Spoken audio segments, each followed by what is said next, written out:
My name is Alicia Bolton, and I will be your facilitator for today's webinar. I want to welcome you, and as part of our celebration of innovation success in adult career pathways. Today, we're going to be standing up the successes from the Minds That Move Us Adult Career Pathways Design Challenge, which officially comes to an end this month after almost 2 years. You're going to hear from project partners and teams who participated in the challenge as they share their thoughts on how to innovate through and beyond the pandemic. So without further ado, let me get started on the introductions. Again, my name is Alicia Bolton, and I am the project director for Minds That Move Us, or MTMU as we like to call it for short. I'm joined by my partners, the Coalition on Adult Basic Education. We have Sharon Bonney, who is the Chief Executive Officer for COABE. And we also have Patricia Tyler, who is the Executive Director for the National Association of State Directors for Adult Education. I am also joined by the MTMU Teams, and we've got an illustrious roster. 6 of the 10 teams are here with us today. We have Ashley Bauer from Team Ascent. We have Rose Ressa from Team Hive. From Team Construye DC+, we have Raul Medrano, Heather Ritchie, and Jeff Green. From Team Woke-Sape, we have Stephanie Rittberger.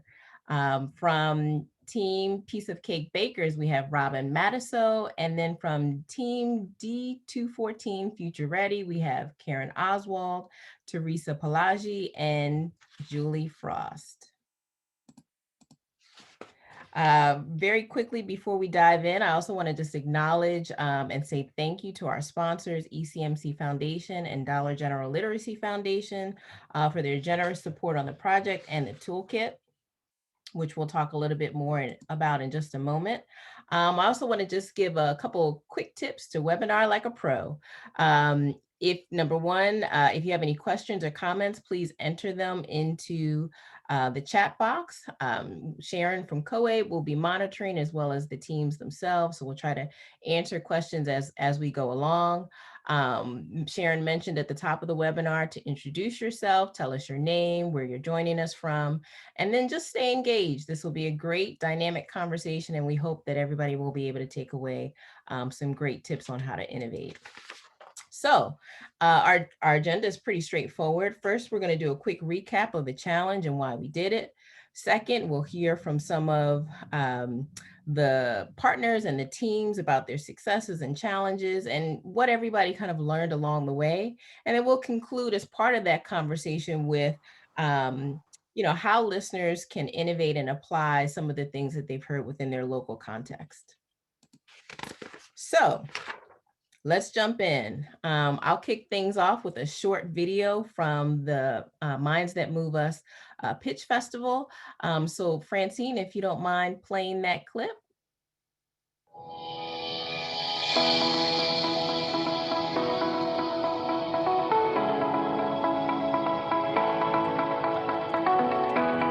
We are so excited to have you here.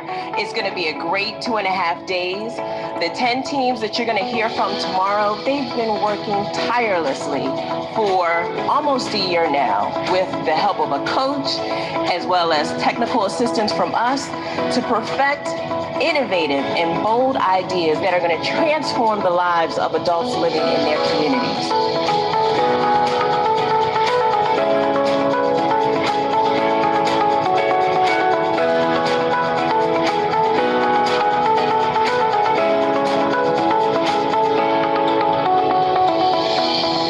Why this is so important brings me back to why did we do this challenge to begin with, right? And the reason why we did that is that there's just shy of 40 million adults in this country for whom our systems actually are not working.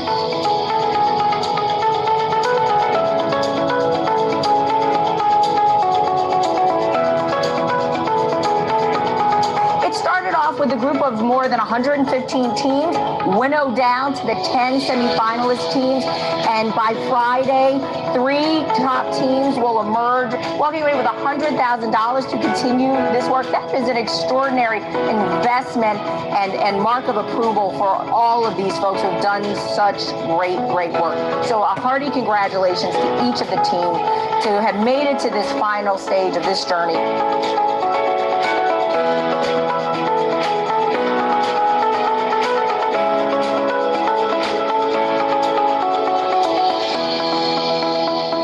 I just want to remind you why innovators matter. First, you all see tomorrow today, and you help guide the rest of us towards our better selves. That's a really important role. Secondly, you serve as the vessels for both your community's concerns, but also the solutions that exist in your communities that you've unearthed.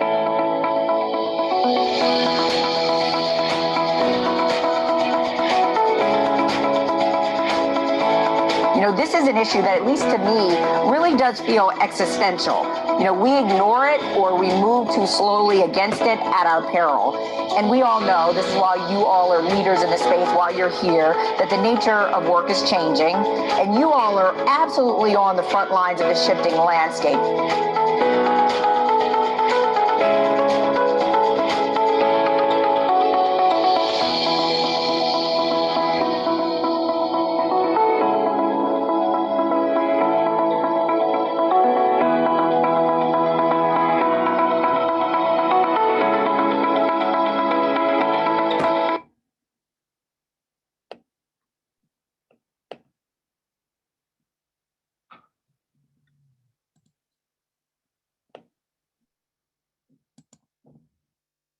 Thank you, Francine. Thank you for showing that. And thank you to all the listeners for your patience.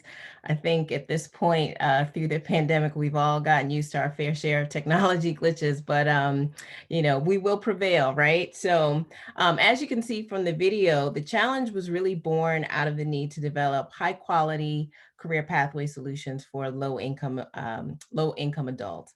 And the need for innovation, as we all know, is even greater as a result of the pandemic and then the disproportionate share of people of color, but then also low income adults who have lost their jobs.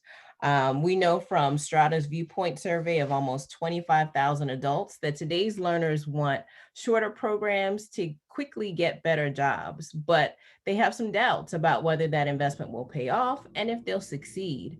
And they also like the appeal of on-demand online learning. I can say firsthand as a mom who has 2 little ones in the back, being able to work and access information at the precise moment when you need it is absolutely critical.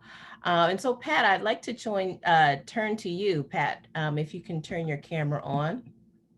You know, we've got a new administration who's on a mission to restore the economy, and there are 2 major pieces of legislation that are up for reauthorization. One is the Workforce Innovation and Opportunity Act, which funds adult education, among other things. And then the Higher Education Act, which governs federal higher ed programs and then provides financial assistance to post-secondary learners. From your vantage point as at NASDAE, what are some of the challenges that state leaders are currently facing, and what would they like to see in legislation to address some of these challenges and to better meet the demand for services? Thanks, Alicia. Well, definitely our biggest challenge right now is reaching our students and being able to connect with them. Generally, we're hearing that enrollment is down everywhere. We do have a challenge with our students that lack bandwidths. They lack the technology tools and often the digital skills. Neither WIOA or the Higher Ed Act can handle this alone, but they can certainly help. Resources are needed to provide equitable access to these things that our adult learners need, and also to provide tools and to reward digital skills acquisition. So beyond WIOA and HEA, we need broad legislation to help remove the disparities that disproportionately affect the students that need adult education. But in terms of priorities for the reauthorization, for WIOA, What we'd hope to see is a revision of the performance measures so that performance measures are better designed to capture the true outcomes of adult education, which includes, I think primarily to better capture high school equivalency work without the filters of did they get a job or did they enter post-secondary education, because all high school equivalency credentials are important. Also, I think for WIOA reauthorization, to better align resources across the titles in order to be consistent with the requirement to share the costs of the one-stop system. So I think those are just a couple, now there'll be many more as we, have discussions this spring. So for higher education, what we'd like to see is the continuation and the expansion of the ability to benefit, which affords the opportunity for many adult learners to get financial aid, which will help them to participate in higher education while they're still working on their high school equivalency credential, provided they're in an approved program that combines education and training with a career pathway. So we look forward to seeing some of those things written in. Wonderful. Thank you, Pat. That really offers a great lens, I think, for all of us to think about. There are certainly some exciting things coming down the pike, and with the new administration, I think that they're really going to, try to hit the ground running, so to speak. Sharon, let's turn to you. COABE has been doing some great work with employers such as Amazon and Google to better reach, support, and then employ adult learners. Can you please tell us a little bit more about that work, and then how employers in general are stepping up to be more innovative to find and train new workers that need to either reskill or upskill? Absolutely. So hello, everybody, and welcome. It's really a pleasure to be here and talk about this. Right before this call, I was on a webinar, a meeting with IBM, talking about the IBM Skills Build Initiative. This is where we are working with a number of local programs on a pilot project where we'll be pushing this out to the field to help the field in terms of credentialing needs that make their adult learners more employable.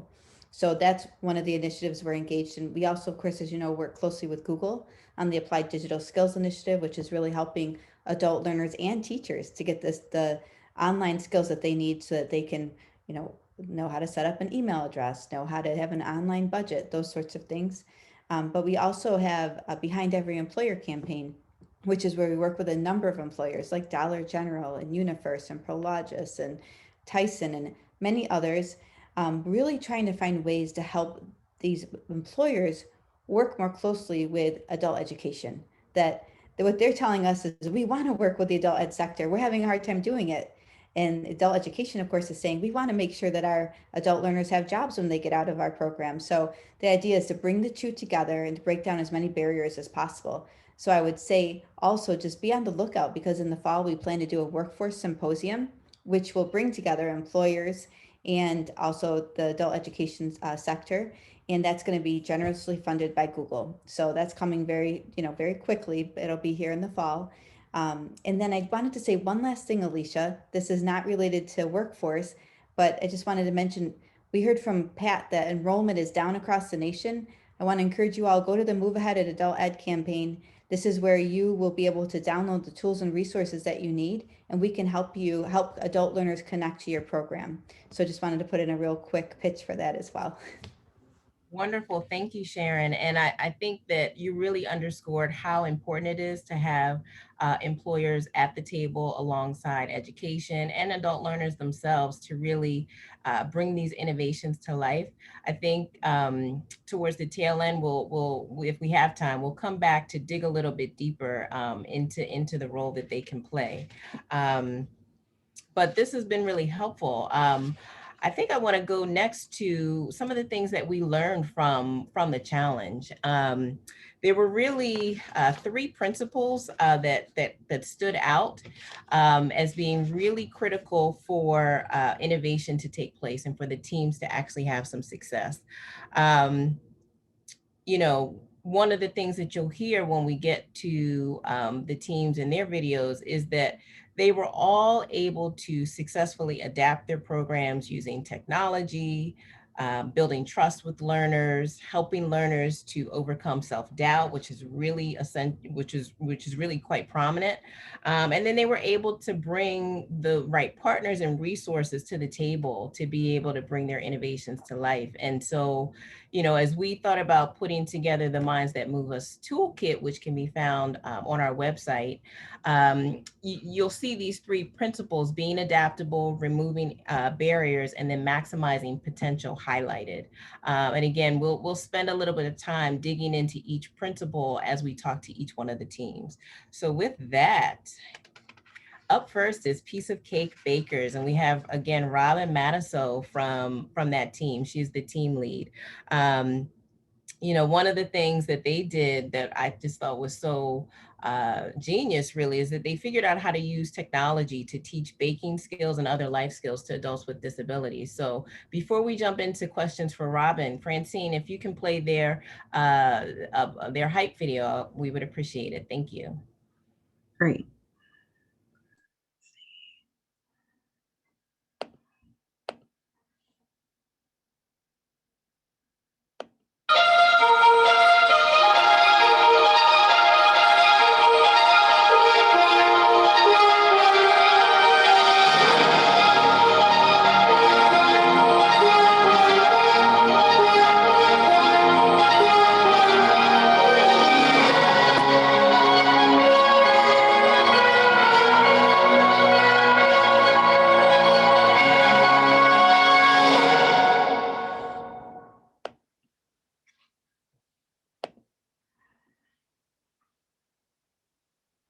I'm glad it worked that time.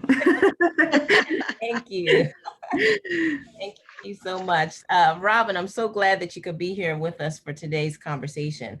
Tell us a little bit more about the idea and then how technology can help programs adapt in-person course offerings to online course offerings.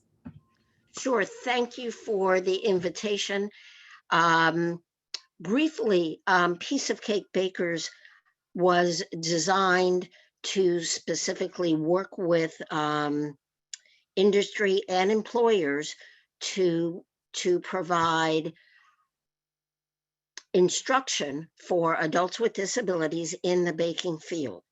We actually started developing simple technology that was for, as Alicia said a little bit earlier, students with a little bit of self-doubt.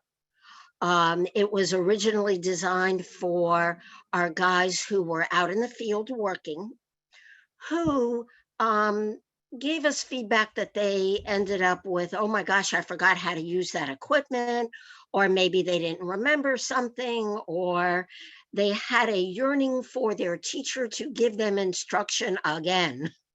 So we really took that to heart and developed technology that allowed them to do two things: put all of the recipes that they were using on their cell phones, as well as access instruction developed by their teacher on how to use their technology to run the equipment on the job. And it kind of did a little stopgap for those adults with disabilities who had a little bit of self-doubt, even for those that were working with job coaches as a backup.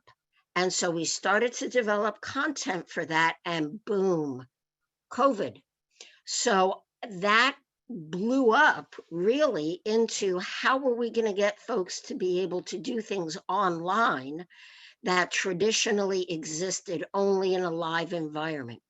So our tech guy, there he is, Edwin, at the end. Unfortunately, he had an appointment today.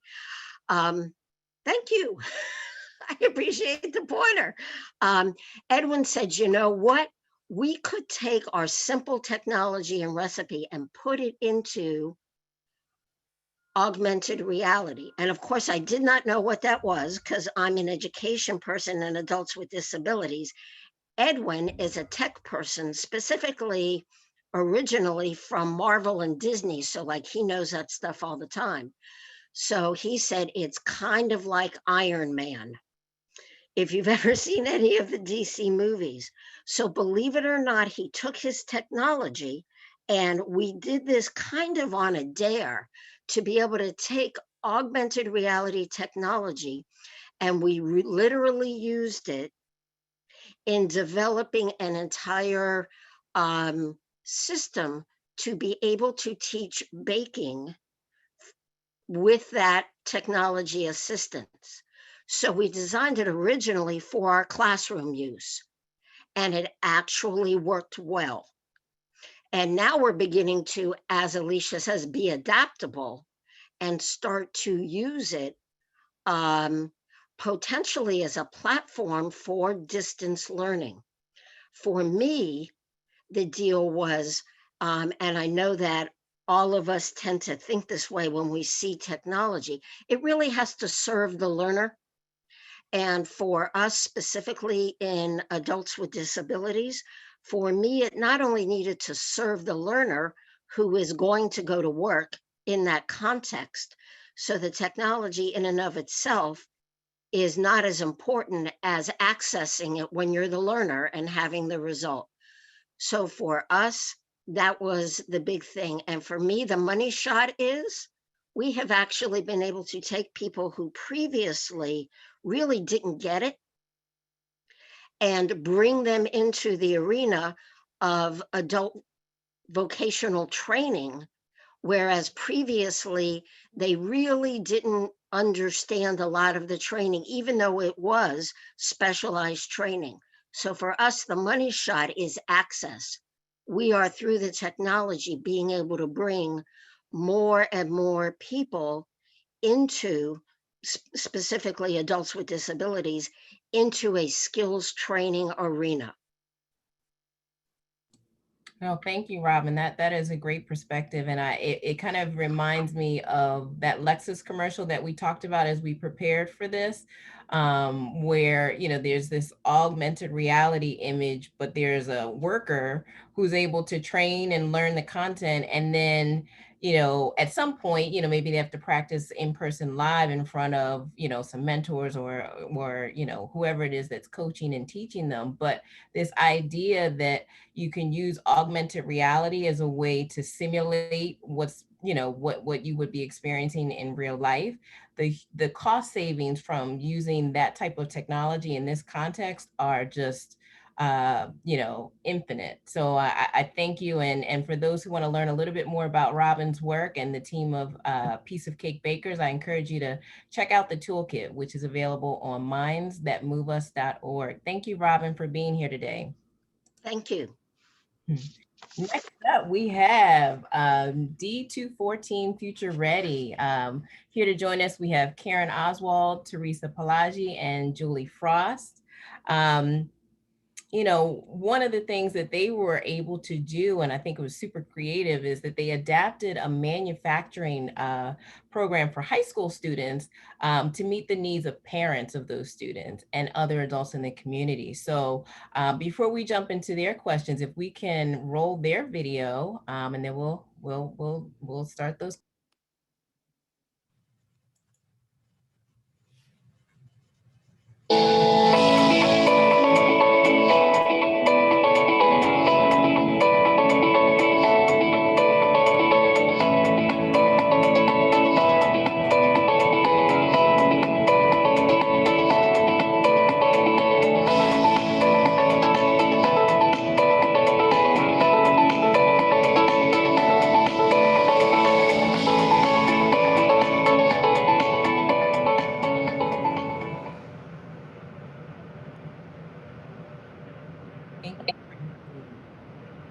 You're welcome. So I don't know who from the team would like to take this first question, but I'll just throw it out there. You know, the video gives us just a little glimpse of the cool work that you're doing in the manufacturing space. Can someone please talk about, you know, how you've adapted your manufacturing program to be a hybrid model in light of the pandemic? And then what have been some of the results, the impact for learners? Hey, Alicia, this is Karen Oswald. Can't get my video to unmute, but basically, like everyone else, we had to had to pivot when the buildings had to close. The pictures that you saw there were our manufacturing labs that are in our high schools, but we no longer had access to those. So we ended up taking our both the theory classes for the credentials and our support classes. We took those online via Zoom. And that way all of our students could attend those classes, even though we couldn't get into the labs. We adopted a lot of videos that we used in the presentation parts of the classes, and we got online versions of our textbooks since we weren't in person. And a lot of the materials were organized through a Google Classroom so that all the students could access that. So they continued to learn the material throughout the summer through the end of June as was originally scheduled. And we did manage to get into a place to let them take all of their online tests. So they went ahead and got their NIMS credentials and they passed those with the computer-based testing. But the part we were missing was the hands-on portion of the credential. And when things opened up again later in the summer, we were able to get the students into the lab and the instructors were able to present and observe their online their hands-on action so that they learned that and signed off on the rest of the credentials. And almost all of the students were able to return and get those credentials signed off. Wonderful. Thank you, Karen. I think that everybody who's listening is just in awe, I'm sure, of the creativity that you and so many other programs have had to demonstrate in order to be able to take what really was intended initially to be an in-person instruction and seamlessly create it and make it so that a portion at least could happen remotely. So thank you for being here today. If we have some time at the end, we'll follow up with some additional questions about the CNC exam specifically. Thank you. So next up, we have Team COABE. And here from that team is Stephanie Rittberger. They did something very creative in response to the Native American adult learners within their program. And essentially they created a trauma-informed professional development program, if you will, or approach for employers who are working with those Native American students. And so before we jump into Stephanie's questions, let's roll that video footage of Team COABE.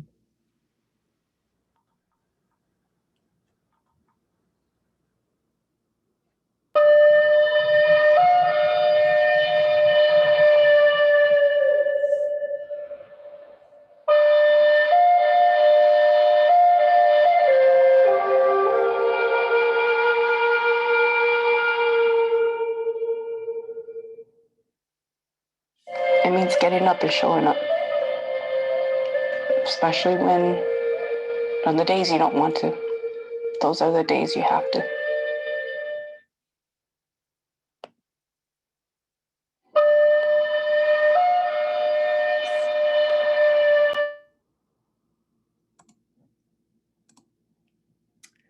Thank you, Francine. Joining me, Stephanie, were you able to get your audio to work?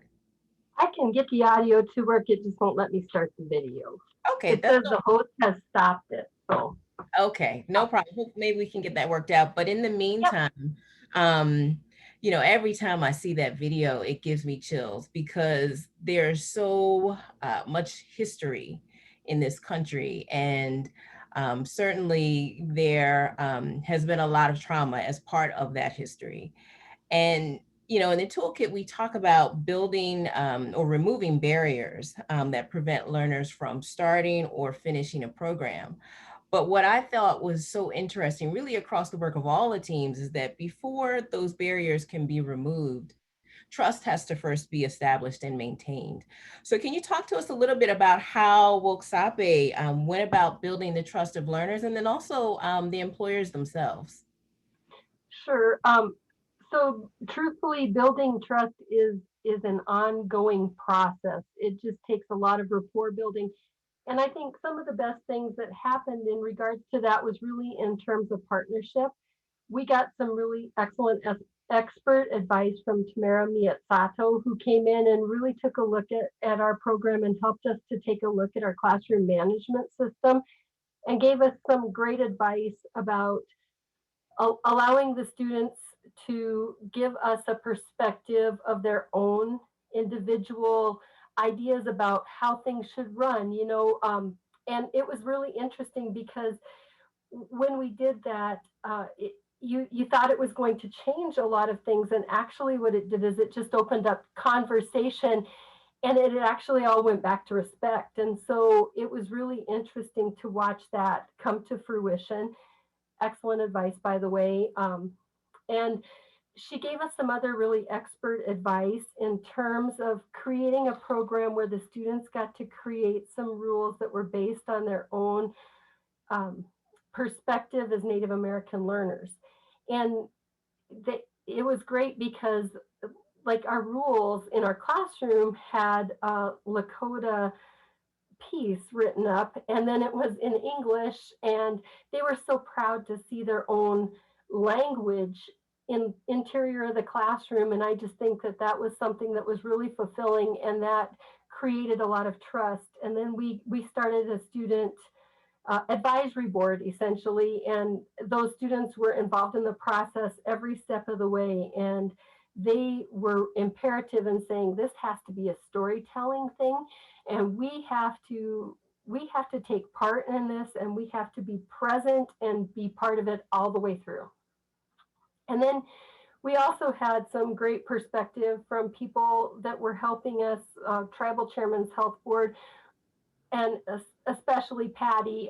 She could look at things from a very wide perspective, and then she would narrow it down for us and say, here's what you're not thinking about. And I think having those kind of people at the table, if you don't have them there to help you, it's just not going to happen. You aren't going to move forward. Thank you. Thank you, Stephanie. I heard a couple things there in your response. One is involving the learners, like not just as a check the box activity, but really meaningfully involving them in how programs are designed, considering what their needs are, and then also, meeting them where they are. So just that language piece that you talked about, how reassuring, how comforting is that to know that you feel welcome, your culture is welcomed. And so that's really significant. I think, as we dig deeper into this pandemic environment, so to speak, every program needs to be thinking about how to address trauma, right? How to meet learners where they are so that they can actually be successful in the programs that we want them to be a part of. So thank you, Stephanie, for being with us today.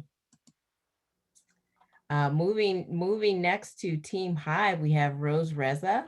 Rose, how are you today?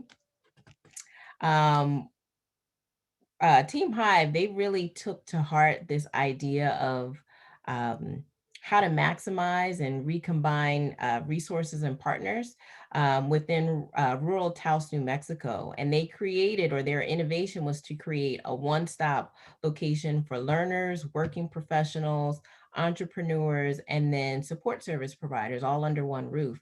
And so before we dig into Rose's questions, I want to roll their pitch video. Francine, thank you. One of the most important things about our community is that it's very diverse. And it's not only diverse in terms of ethnicity, but in terms of backgrounds and where people come from.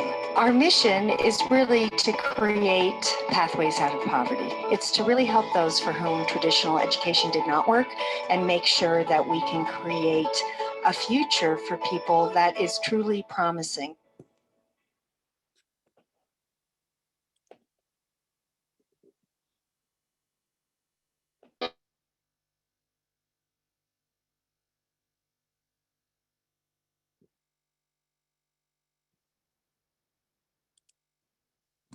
Rose, thank you for being here today.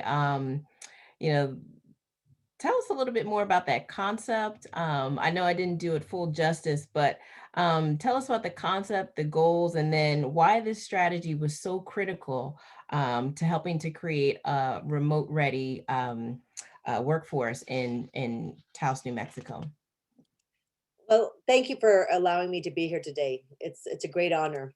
But you know, Taos, New Mexico, when you look at our community, it's 70% dependent on tourism. 20% of our community lives below the federal poverty line. Who knows how those numbers have changed now with the impact of the pandemic? Because you know, 70% directly dependent on tourism, that has had a major impact on our community. And you know, and we have a lot of outmigration of our youth with limited you know, living wage jobs.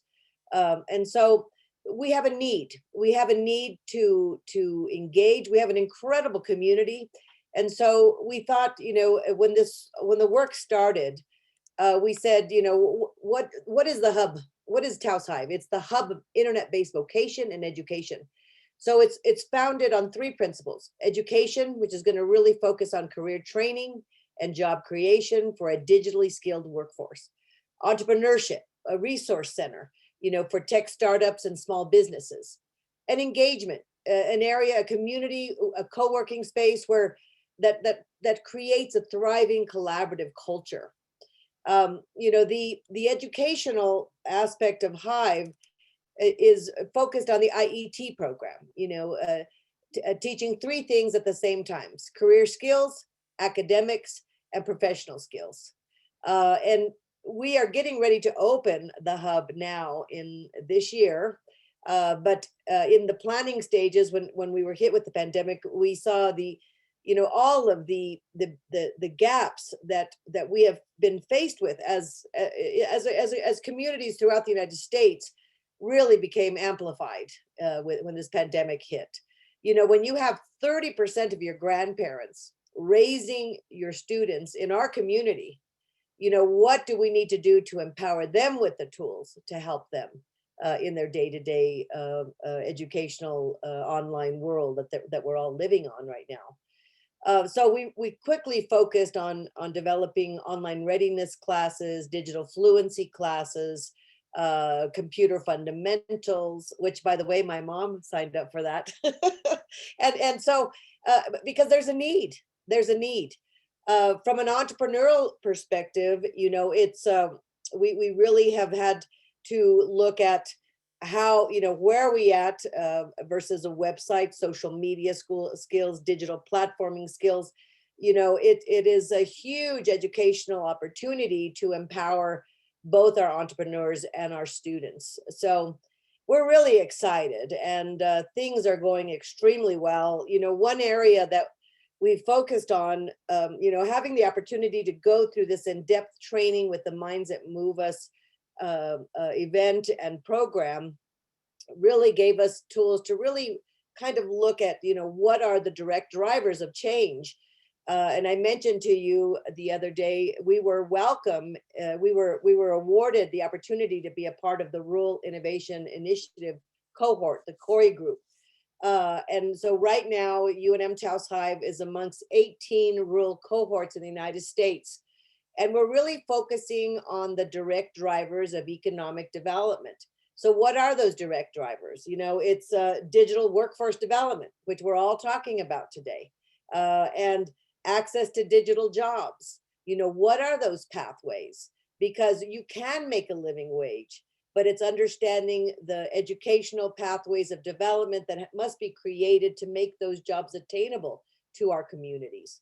You know, and entrepreneurship and incubation, access to capital, and co-working, networking, and social spaces. Those 5 things are really the direct drivers of economic diversification. And at the core of that is education, and how we, you know, how we work our programs to really meet the needs of those within our community. But we're honored to be a part. This was an absolutely incredible experience our team had, and we're honored to be a part of this incredible cohort, because it's all through collaboration. When you first mentioned, our program is what it is today and is continuing to move forward because we have incredible collaborators. UNM Taos, Kit Carson Electric Cooperative, which is our, broadband, propane, they are a core partner, and Taos Community Foundation, along with the town of Taos, the county, SBDC. We're always working at building a collaborative, open conversation on how we can leverage each other's strengths to better our community and better serve our community. No, thank you, Rose. That's really exciting work that you all are doing. And I think that, so many rural communities can relate to the very issues that you outlined, and this idea of using technology. I mean, we're all working remotely now, and what we've proven as a result of this pandemic is that it's possible. Productivity can still happen. And so it's just really exciting to hear about the great work that you're doing with Team Hive. So moving next, we have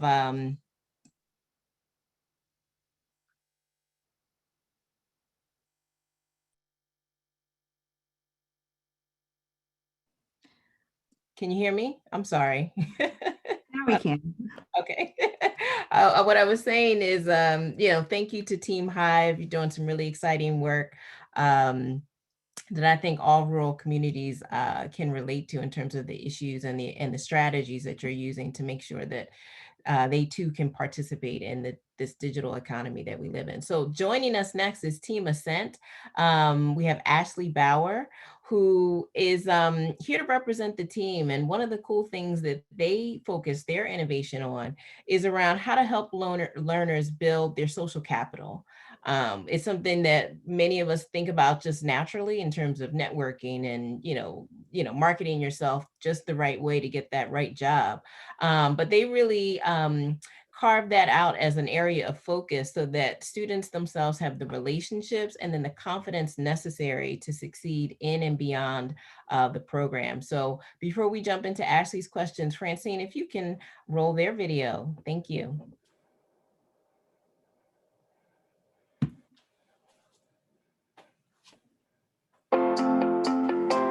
There's something simmering here in central Pennsylvania. We at Ascent create health professions career trainings where students thrive. Ascent wants everyone to succeed, but not all do. Together we got to work, did our research, and identified 3 innovative ingredients.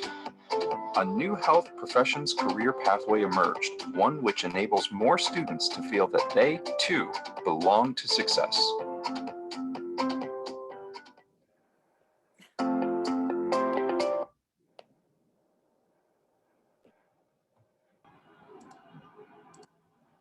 I love that term, belong to success. It's so significant.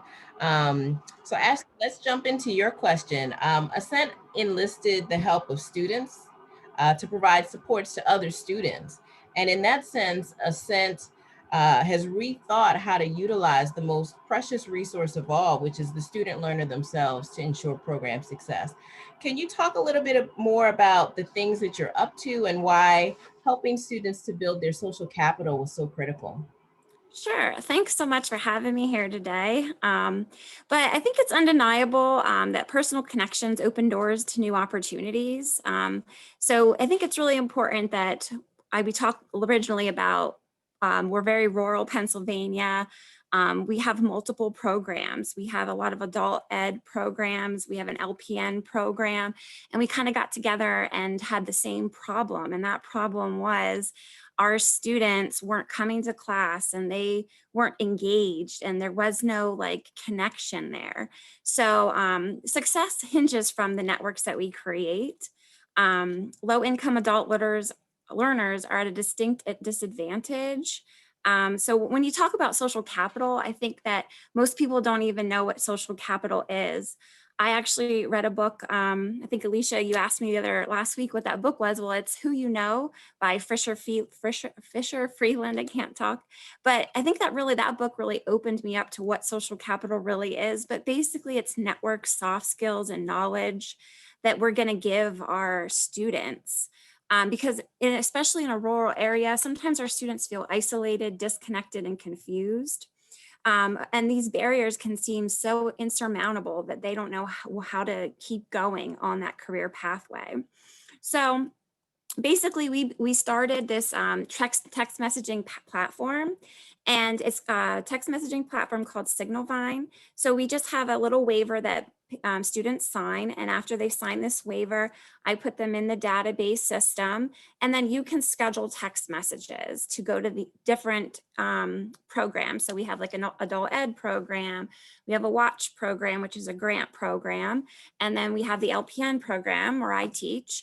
And basically we can send out messages to these students about things going on in the community, networking. Since the pandemic hit, we haven't been able to do a lot of things that we want to do, but, we are at least checking in, keeping them engaged. And then we also got a grant. So we'll use that money to ask some of our student learners to just make these little videos. They're probably about max 5 minutes. We have 10 of them, basically a journey of how they succeeded. We have a lot of single parents that come through our programs. So basically they just say, this is how I made it. This is what I did to go to class every day. I used this resource so that I could get here, get there, just so that you kind of can play these videos to these students and say, or adult learners, and say, you can do it. We are here to fully support you. So those are two things that we've kind of started since August, the conference. But, our goal is to measure connections. I don't know how you measure it. I think we're still working on how to do that. But, we want our students, our adult learners, to have that belongingness, because I think when you have that belongingness, people actually thrive and they actually want to do, like, they feel like they're supported. And so many times adult learners just don't have that support system at home, maybe. So it's really important for me and for our team Ascent to give them that support and network and just, grow. So I think that's basically it in a nutshell. No, thank you, Ashley. I think that's great. I remember my grandfather growing up, he used to always say, when you believe it, you can achieve it. And I think that your innovation really hits on that, right? From the relationship standpoint to that learner saying, yes, I can do this and I deserve this success that awaits me. It makes all the difference in the world. And it's only after that point that you get the completion rates, that you get the credential attainment, and all those other metrics that we traditionally think of as being so critical indicators of program success. So thank you, Ashley. Thank you. We're going to move to our last team, which is Construye DC Plus, and we have a couple folks here from that team, Raul, Medrano, and Jeff Green. I'm not sure if Heather is with us today, but I'd love to, they did something clever as well, very innovative. They created a construction training program to meet the needs of Spanish-speaking learners. And so before we get into their questions, Francine, if you don't mind playing their video.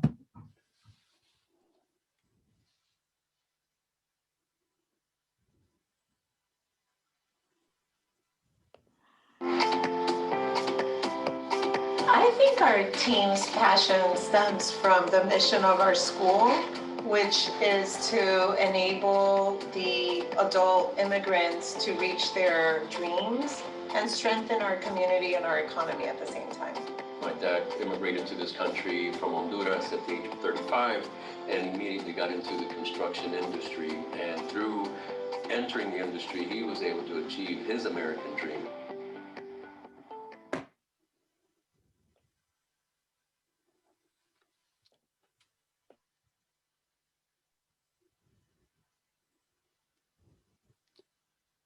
Thank you, Francine. So I'm going to toss this question out to the team, and I welcome anybody to answer. But, sometimes the barriers for students can stem from, how they navigate the job market and demonstrate their skills to employers.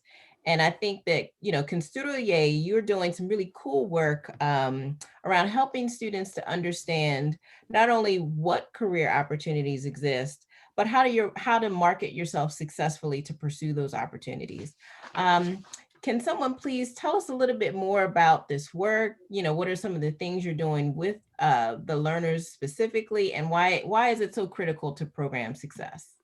Okay, first of all, thank you for having us here, the MTMU group and COABE as well.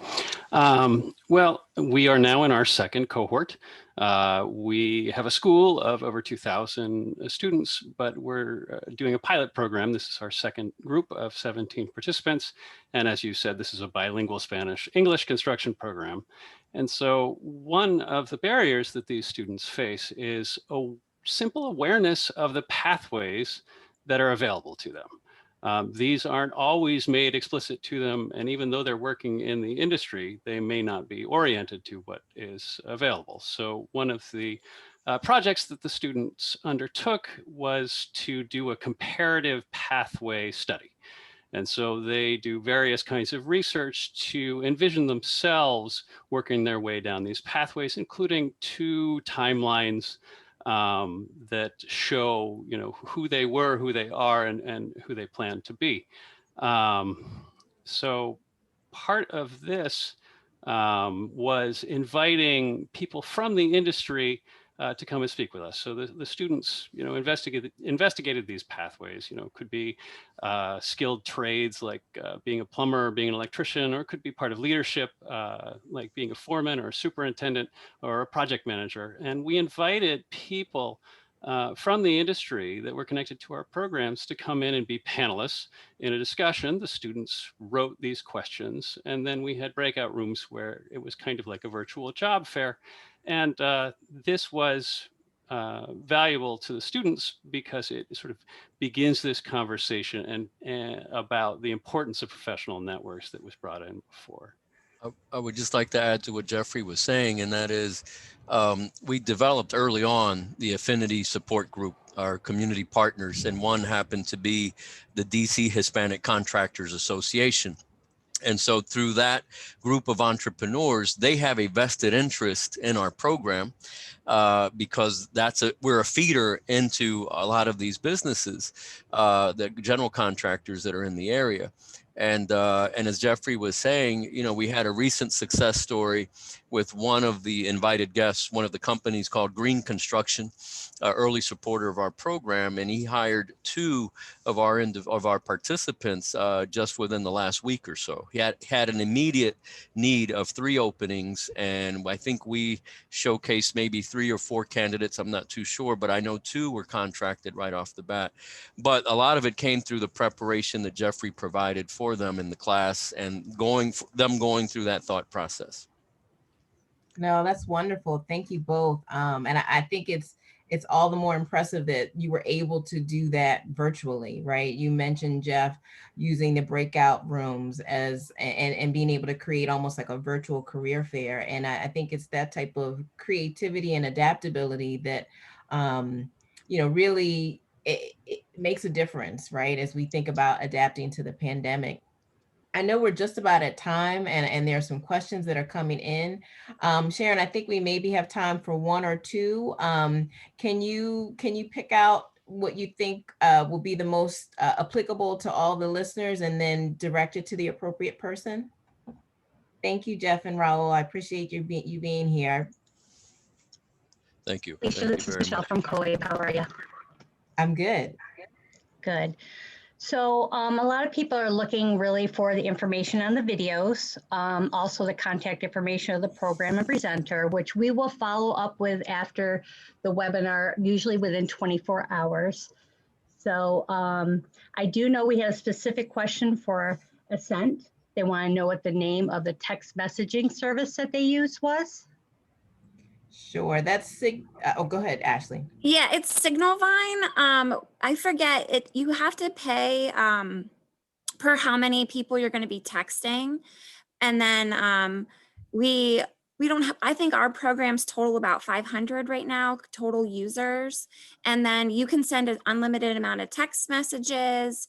And different programs, you can set up different programs, which is really nice. And you can have different people in charge of different programs, and you can send out messages, as many as you want. And you can even actually say you have like a conference next week or a webinar next week or something, you can actually set a date and time that you want to specifically send it. So you don't have to be there every day.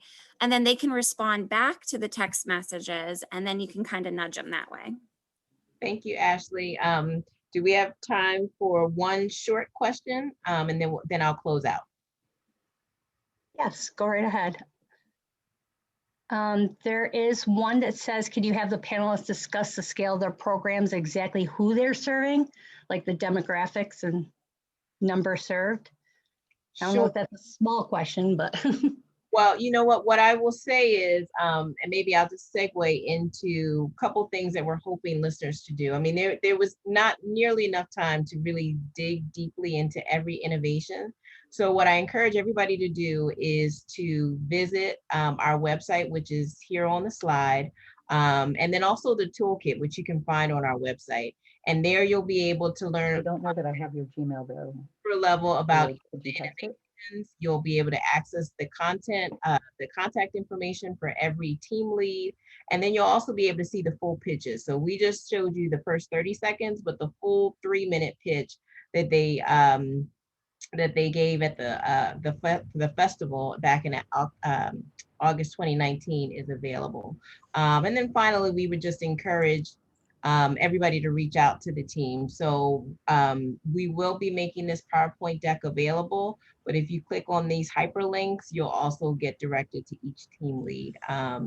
Because we really wanted to make sure that the lessons from the project and the teams themselves were widely distributed. So I know we're at time. I want to thank everybody for joining. And I want to thank all the teams and the partners for working together over these last 2.5 years to make the project such a wonderful success. Have a great afternoon, everybody, and have a good rest of your week.